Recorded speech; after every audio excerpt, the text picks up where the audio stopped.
ये रिकॉर्डिंग है इसकी। अच्छा, तो ये जो प्रॉब्लम है हमारे पास, ये ऑर्डरिंग या लीनियर ऑर्डरिंग आपके वर्टिसेस है। ठीक है, वर्टिसेस को एक तरतीब में आप एक्सेस करें।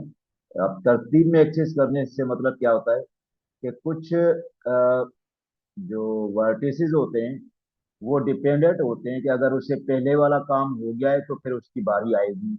जिस तरह एक जस्ट एग्जांपल हम देते हैं कि ड्रेसअप जैसे होते हैं ना, हम सुबह के टाइम ऑफिस आने के लिए या यूनिवर्सिटी आने के लिए, तो जो ड्रेसअप होते हैं, तो जिस तरह आपने अगर शूज पहनने हैं, तो शूज पहनने से पहले सॉक्स पहनना जरूरी होता है। अगर आप शूज को पहले पहन लेंगे तो फिर सॉक्स, तो शू के ऊपर जो डिपेंडेंसी है वो सॉक्स को पहले आपने पहनना जरूरी है।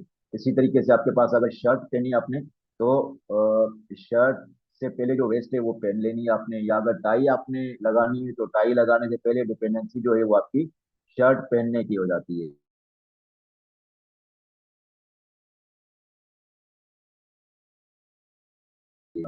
जिस तरह आप कोर्सेज भी ले रहे होते हैं, फॉर एग्जाम्पल, तो जो कोर्सेज आप लेते हैं, तो जो कोर्स ले रहे हैं क्या उससे पहले वाली डिपेंडेंसी आपने क्लियर कर ली है या नहीं की भी आपने। तो जो ट्रेवर्सल है इसके अंदर, ग्राफ के अंदर, वो डिपेंडेंट होता है कि उससे पहले वाली प्री रिक्वेजिट को आपने मीट कर लिया है कि नहीं किया हुआ। तो वो एक तरतीब से हमें जवाब दे देती है कि हम एक ग्राफ प्रॉब्लम को देते हैं या किसी एल्गोरिदम को देते हैं, तो वो उसका लीनियर ऑर्डर हमें वापस कर देता है। ठीक है, लीनियर ऑर्डर, तो उसको हम टोपोलॉजिकल सॉर्ट भी कहते हैं, लीनियर ऑर्डरिंग भी कहते हैं। ये दोनों ही वर्ड आपके पास नजर आ रही है, कि लीनियर ऑर्डरिंग भी है और टोपोलॉजिकल सॉर्ट भी है। ठीक है। अच्छा, इसके लिए जो थोड़ी सी रिक्वायरमेंट क्या होती है कि इसको आप डायरेक्टेड ग्राफ देंगे। मतलब ग्राफ वैसा होगा जिसके अंदर डायरेक्शंस गिवन होंगी। ठीक है, अगर डायरेक्शंस गिवन नहीं है तो फिर ये काम नहीं करेगा। ठीक है, तो इसलिए डायरेक्शंस होनी चाहिए। और दूसरा इसके अंदर क्या है, असाइक्लिक। असाइक्लिक का मकसद क्या होता है कि इसके अंदर कोई भी साइकिल नहीं होना चाहिए। साइकिल ना होने का मतलब क्या होता है कि आप अगर वर्टेक्स नंबर 5 से स्टार्ट करें अपना ट्रेवर्सिंग, तो आपका सफर वापस 5 के ऊपर खत्म हो जाए, तो ऐसा पॉसिबिलिटी नहीं होनी चाहिए। ठीक है, तो साइकिल का मकसद क्या होता है कि आपका स्टार्ट पॉइंट भी वही होता है और आप पूरा जो पाथ कवर करते हैं, पाथ कवर करने के बाद वापस उसी पॉइंट पर आ जाते हैं, तो इसको हम साइकिल कहते हैं। ग्राफ के अंदर साइकिल होते हैं और इसी वजह से इसको हम ग्राफ कहते हैं। अदरवाइज अगर ग्राफ में साइकिल ना हो वो ट्री कहलाता है। तो ये कि आप इसको ट्री कह सकते हैं। ठीक है, लेकिन क्योंकि हम ग्राफ प्रॉब्लम की बात कर रहे हैं, तो असाइक्लिक ग्राफ उसको हम कहते हैं। असाइक्लिक का मकसद होता है कि उसके अंदर कोई भी साइकिल्स नहीं होंगे, डायरेक्टेड होगा और असाइक्लिक ग्राफ होंगे। ठीक है, तो इस तरह का इनपुट होगा हमारे पास उस एल्गोरिदम के लिए, और वो एल्गोरिदम जब उसके ऊपर रन होगा तो वो अल्टीमेटली हमें जो रिटर्न करके देगा वो टोपोलॉजिकल सॉर्ट होगा या linear ordering of the vertices होंगे। ठीक है, तो इसके दो तरीकों से हम इसको सॉल्व करते हैं। जो अभी हम देखेंगे वो है कहान एल्गोरिदम। ठीक है, कहान एल्गोरिदम से भी कर सकते हैं, और दूसरा फिर इसको डीएफएस से भी कर सकते हैं। ठीक है, क्योंकि ये ट्रेवर्सल प्रॉब्लम है तो डीएफएस के थ्रू कर लें या फिर आप कहान के साथ कर लें। कहान के साथ हम इसको सॉल्व करेंगे, और वो कैसे होता है थोड़ी देर में देखें। अभी यहाँ तक कोई बात ना समझ लगी हो कि ये प्रॉब्लम क्या है और हम क्या देखने जा रहे हैं।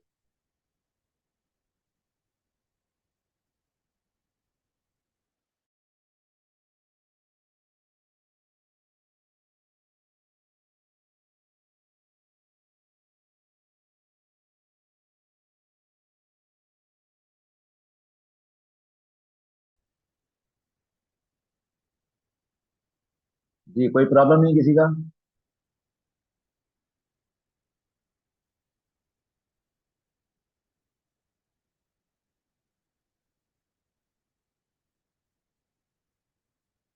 अच्छा जी, ठीक है।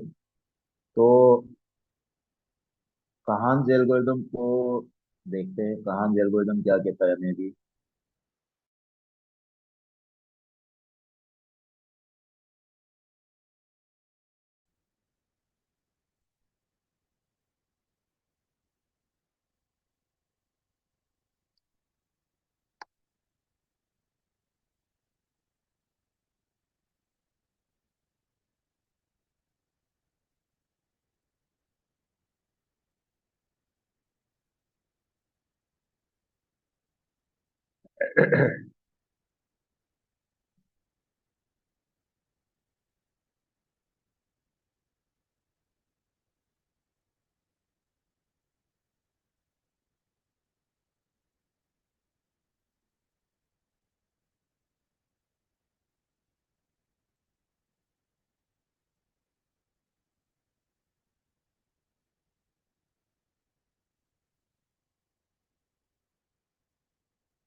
अच्छा, ये अभी स्लाइड आपको शो हो रही होगी कान्स एल्गोरिदम की। इसको समझने के लिए कोई भी आपके पास डायरेक्टेड असाइक्लिक ग्राफ आपको गिवन होगा, ठीक है। तो इसमें जो चीज आपको समझनी है या चीज आपने स्टार्ट करना है कान्स एल्गोरिदम का, तो ये आपको पता होना चाहिए कि वर्टेक्स का इन डिग्री क्या होता है और आउट डिग्री क्या होता है, ठीक है। इन डिग्री का मकसद क्या होता है? जिस तरह ये मेरे पास वर्टेक्स जीरो है, वर्टेक्स जीरो के ऊपर, वर्टेक्स जीरो के ऊपर दो इनकमिंग एरो आ रहे हैं, इनकमिंग एरो दो है। इसका मकसद क्या है कि इसकी इन डिग्री टू है, ठीक है। ये मैं इसको मार्क भी कर देता हूँ कि इसकी इन डिग्री जो है वो है टू, ठीक है जी। उसके बाद अगर हम वर्टेक्स फोर की बात करें तो वर्टेक्स फोर के ऊपर कोई भी इनकमिंग एरो नहीं है, तो इसकी इन डिग्री जो हो जाएगी वो हो जाएगी जीरो। वन की बात करें, वर्टेक्स नंबर वन जो है, तो इसके ऊपर इनकमिंग एरो दो है, तो इसकी भी इन डिग्री जो हो जाएगी वो हो जाएगी टू, ठीक है। उसके बाद ये मेरे पास है वर्टेक्स नंबर टू है, ठीक है। तो वर्टेक्स नंबर टू के ऊपर एक इनकमिंग एरो आ रहा है, तो इसकी इन डिग्री वन हो जाएगी। इसी तरह से फाइव है, फाइव की इन डिग्री भी जीरो है, ठीक है जी। तो पहला काम सिर्फ आपने क्या कर लेना है, इन डिग्रीज को नोट कर लेना है। इन डिग्रीज आपने नोट करके आपने उनके ऊपर लिख दी, पेपर में भी ऐसे लिख दीजिएगा, ग्राफ के ऊपर कोई मसला नहीं है कि इन डिग्री इसकी कितनी है, ठीक है जी। तो इन डिग्री हमारे पास ये हो गई। अगले स्टेप में क्या करना है? अगले स्टेप में जो वर्टेक्स जिनकी इन डिग्री जीरो है उसको आप क्यू के अंदर डाल दें। जिस तरह मेरे पास फाइव है और फोर है, इनकी डिग्री जो है, अच्छा थ्री भी, इसको भी लिखना, थ्री भी बने। तो फाइव और फोर मेरे पास दो वर्टेक्स ऐसे हैं जिनकी इन डिग्री जीरो है, तो पहले किसी को भी लिख सकते हैं। मैं फाइव को पहले लिख रहा हूँ, आप फोर को भी पहले लिख सकते हैं, कोई मसला नहीं, ठीक है जी। ये हो गया। तो ये काम करने के बाद फिर अब आपने क्या करना है कि पहले वाले क्यू के अंदर जो पहले वाली चीज है उसको आपने डी क्यू करना है। पहले इन क्यू कर दिया, इन क्यू कितने करेंगे? जितने जीरो डिग्री वाले वर्टेक्स थे, जीरो डिग्री वाले वर्टेक्स को हमने क्यू के अंदर डाल दिया।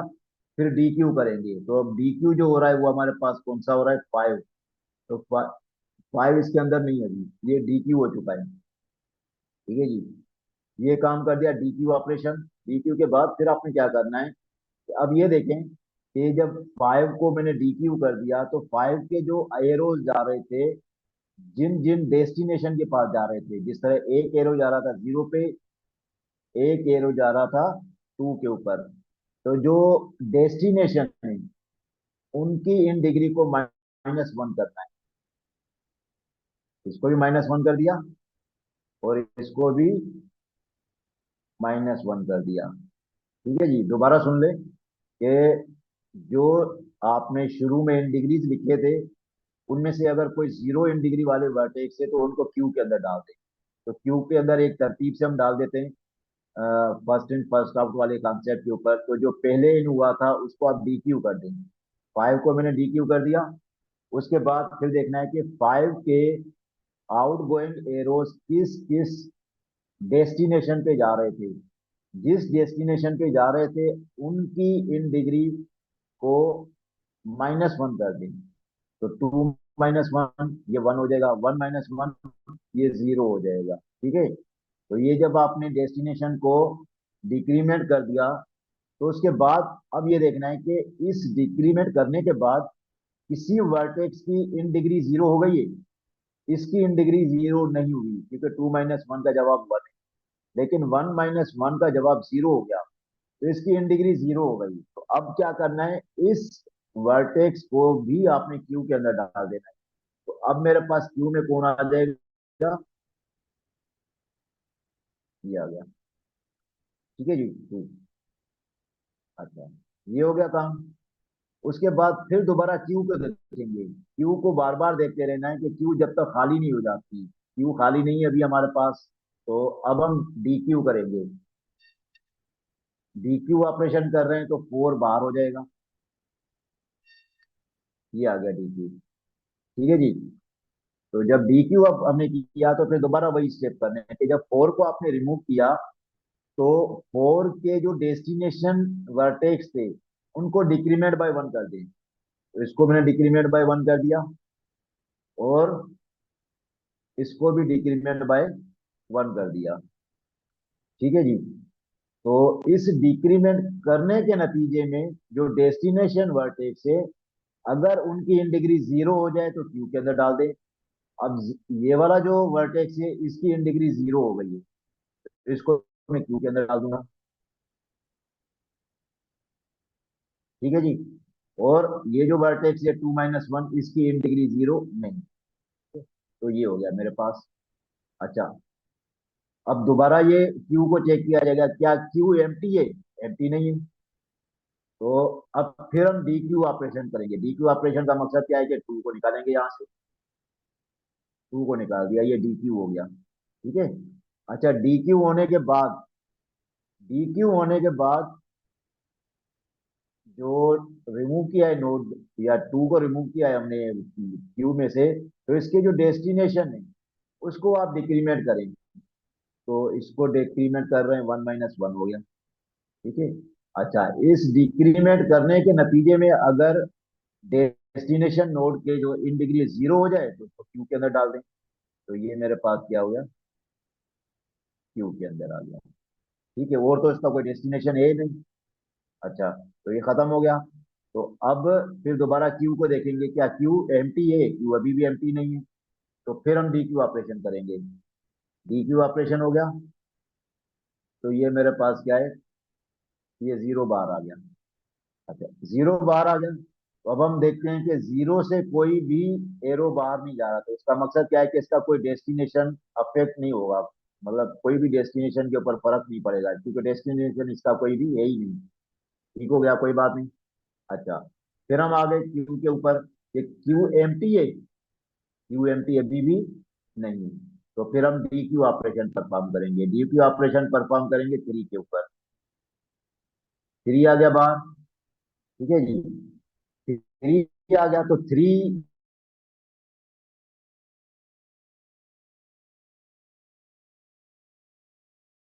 के बाहर आने के बाद, या 3 को जब डीक्यू किया, तो उसके डेस्टिनेशन जो होंगे, पहले उसका 2 - 1 था, तो अब इसको और -1 कर देंगे तो ये हो जाएगा 0। तो अगर इसके डिक्रीमेंट करने के बाद डेस्टिनेशन का इन डिग्री 0 हो जाए, तो उसको आप क्या कर देंगे, क्यू के अंदर डाल देंगे। ये क्यू के अंदर आ गया। ठीक है, ये क्यू मेरे पास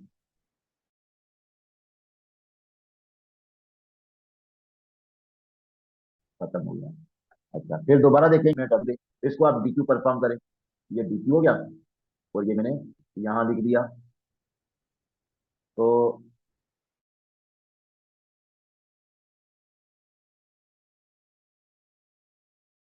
ये डीक्यू ऑपरेशन हो गया। अच्छा, इस डीक्यू आप डेस्टिनेशन को डिक्रीमेंट करना है, लेकिन इसका तो कोई डेस्टिनेशन ही नहीं, क्योंकि आउटगोइंग एरो तो कोई भी इसमें से नहीं जा रहा।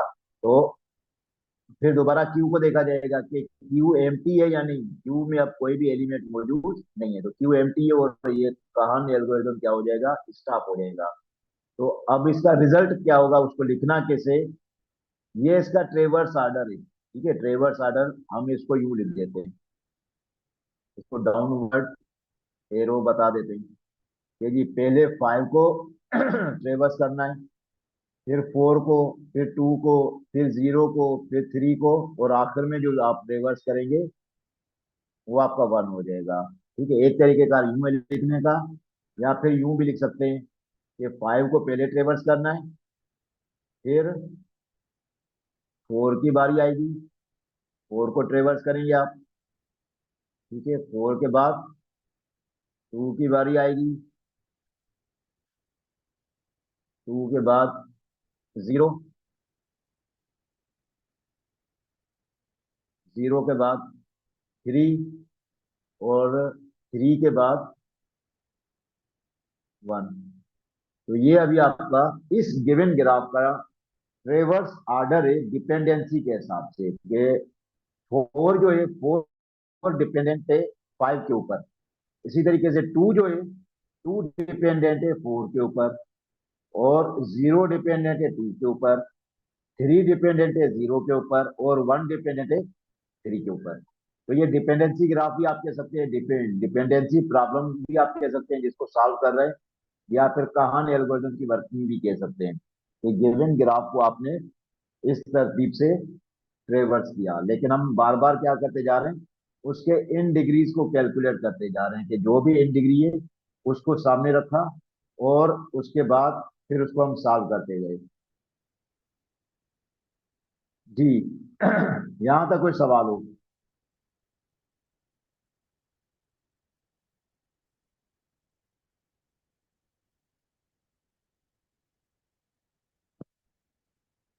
ठीक है जी। तो ये हो गई बात कहानी एल्गोरिदम की। तो कहानी एल्गोरिदम, अब आप छोटी सी एक्सरसाइज खुद कर लें, उसके बाद फिर मुझे आप रिवर्स ऑर्डर बता कि इसका रिवर्स ऑर्डर क्या बनता है। ये मैं आपके पास एक स्क्रीन शो कर रहा हूँ, उसको आप सामने रखें, और उसके बाद फिर इसका ट्रेवर्स ऑर्डर बता दें।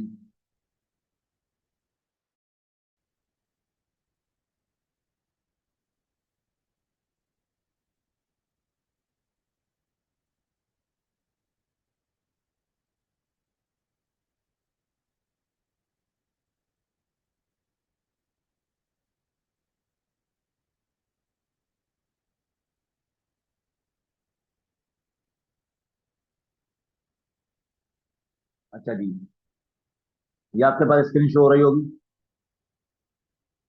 इसको बेशक एक कॉपी के ऊपर आप इसको नोट डाउन करें, फिर इसको आप सॉल्व करें। फाइनली जो ट्रेवर्स ऑर्डर आ रहा है आपके पास, ट्रेवर्स ऑर्डर, वो सिर्फ आप चैट में शेयर कर दें, प्राइवेट शेयर कर दीजिएगा मुझे, ताकि फिर मैं इसको वेरीफाई कर लूँ कि आपका जवाब दुरुस्त है या नहीं है। तो ये आप काम कर सकते हैं। मैं रिकॉर्डिंग को फिलहाल पास कर रहा हूँ, क्योंकि इसका कोई रिकॉर्डिंग की जरूरत नहीं है, सिर्फ मैंने बता दिया कि ये आप टास्क पूरा करके दिखा दें।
अच्छा रहमान नजीर, इसमें इन डिग्री मार्किंग खुद करनी है ना? और पहले वाले ग्राफ में भी मैंने खुद की थी, कि ये काम तो खुद करना है आपने पहले।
अच्छा, इसकी वर्किंग जो है आप कर लें अपने पास, और अपनी अटेंडेंस जो है वो चेक में भेज दें।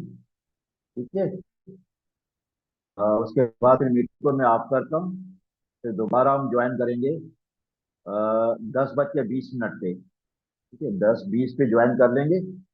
तो फिर जो दूसरा सेशन होगा उसमें एक और टॉपिक कवर कर लेंगे, लेकिन ये आप काम करके ये मुझे सबमिट जरूर कर दीजिएगा।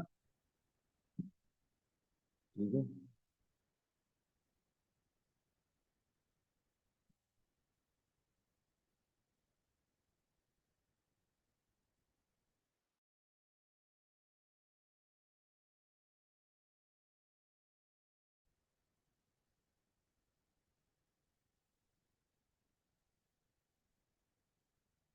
जी, अटेंडेंस सबकी हो गई? कोई रहता है अटेंडेंस वाला तो बता दें। सर अलीना की लगा दी आपने सर मेरी।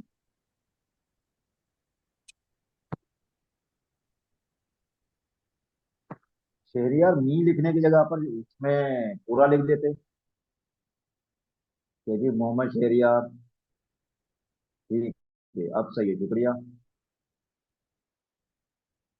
ठीक है जी, तो मैं इसको मीटिंग को क्लोज कर रहा हूँ। लेकिन ये जो आपके पास स्क्रीन पे नजर आ रहा है प्रॉब्लम, इसको आप सॉल्व करके इसके लीनियर ऑर्डरिंग जैसे दूसरी मीटिंग शुरू करेंगे उसमें मुझे आप चेट में भेज दीजिएगा इसका जवाब।